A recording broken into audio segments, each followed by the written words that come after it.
ஆச்சி பாதாம் ட்ரிங்க். ஆச்சி பாதாம் ட்ரிங்க் ஒன்னு வாங்கினா ஒன்னு ஃப்ரீ.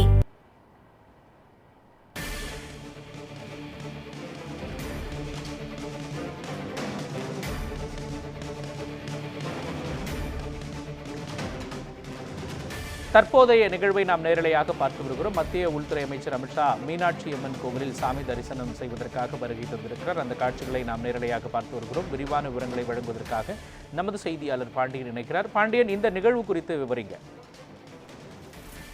நிச்சயமாக மோகன், மதுரை மீனாட்சி அம்மன் கோயிலில் தற்போது உள்துறை அமைச்சர் அமித்ஷா சாமி தரிசனம் செய்ய வருகை தந்துள்ளார். இதனைத் தொடர்ந்து மீனாட்சி அம்மன் கோயிலை சுற்றி 5 அடுக்கு பாதுகாப்பு போடப்பட்டுள்ளது.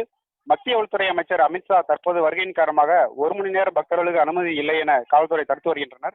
மதுரை ஒத்தக்கடை பகுதியில் நடைபெறும் பாஜக நிர்வாகிகள் ஆலோசனை கூட்டத்திற்கு வருகை தந்துள்ள மத்திய உள்துறை அமைச்சர் அமித்ஷா இன்று காலை 11:50 மணி அளவில் உலக பிரசித்தி பெற்ற மதுரை மீனாட்சி அம்மன் கோயிலில் சாமி தரிசனம் செய்ய தற்போது வருகை தந்துள்ளார்.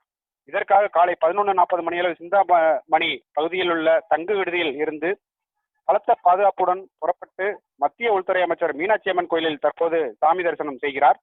கோவிலில் நடைபெறும் மத்திய கால பூஜையில் கலந்து கொண்ட உள்துறை அமைச்சர் சாமி தரிசனம் செய்யும் போது பக்தர்களுக்கு கோயிலுக்குள் செல்வதற்கு அனுமதி இல்லை என காவல்துறை தரப்பில் தெரிவிக்கப்பட்டுள்ளது. இந்நிலையில் மத்திய உள்துறை அமைச்சர் அமித்ஷா மீனாட்சி அம்மன் கோயிலில் சாமி தரிசனம் செய்ய வருகை தந்துள்ள நிலையில் கோவிலை சுற்றி 5 அடுக்கு பாதுகாப்பு போடப்பட்டுள்ளது. மாசி வீதிகளில் தொடங்கி சித்திரை வீதிகள் வரையிலும் காவல்துறையினர் பலத்த பாதுகாப்பு பணிகளில் ஈடுபட்டு வருகின்றனர். கோவிலில் அருகே உள்ள உயரமான கட்டடங்களில் காவல்துறையினர் பாதுகாப்பு கண்காணிப்பு பணிகளில் ஈடுபட்டு வருகின்றனர்.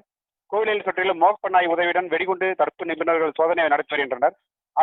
அமைச்சர் அமித்ஷா ஓய்வெடுப்பதற்காக தற்காலிக ஓய்வறையும் தீயணைப்பு நிலைய வாகனங்களிலும் முன்னெச்சரிக்கையாக நடவடிக்கை நிறுத்தி வைக்கப்பட்டுள்ளனர். மீனாட்சி அம்மன் கோயிலை சுற்றிலும் காவல்துறையினர் பாதுகாப்பு பணியில் ஈடுபட்டு வரும் நிலையில் காலை 11 மணி வரை அனுமதிக்கப்படும் பக்தர்கள் பலத்த சோதனைக்கு பின்பாகவே அனுமதிக்கப்பட்டு வருகின்றனர். சிந்தாமணியில் உள்ள தனியார் ஹோட்டலில் இருந்து மத்திய உள்துறை அமைச்சர் அமித்ஷா மீனாட்சி அம்மன் கோயில் வந்தார். தற்போது வந்துள்ள மீனாட்சி அம்மன் கோயில் சென்று மீனாட்சி அம்மனை தரிசிக்கிறார். மீனாட்சி அம்மன் கோயிலுக்கு மாநில தலைவர் நயினார் நாகேந்திரன், மத்திய இணை அமைச்சர் எல் முருகன், அறங்காவலர் குழு தலைவர் ருக்மணி ஆகியோர் தற்போது வருகை தந்துள்ளனர். மீனாட்சி அம்மனின் கோயிலுக்கு வருகை தந்த உள்துறை அமைச்சர் அமித்ஷாவிற்கு சால்வை அணிவித்து மதுரை ஆதீனம் வரவேற்றார்.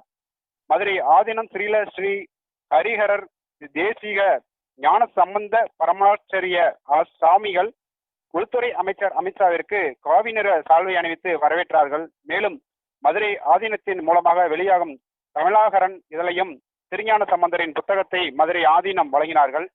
மதுரை மீனாட்சி அம்மன் கோயிலுக்கு வந்த மத்திய உள்துறை அமைச்சர் அமித்ஷாவிற்கு கோவில் நிர்வாகத்தின் சார்பில் பூரண கும்ப மரியாதை அளிக்கப்பட்டது.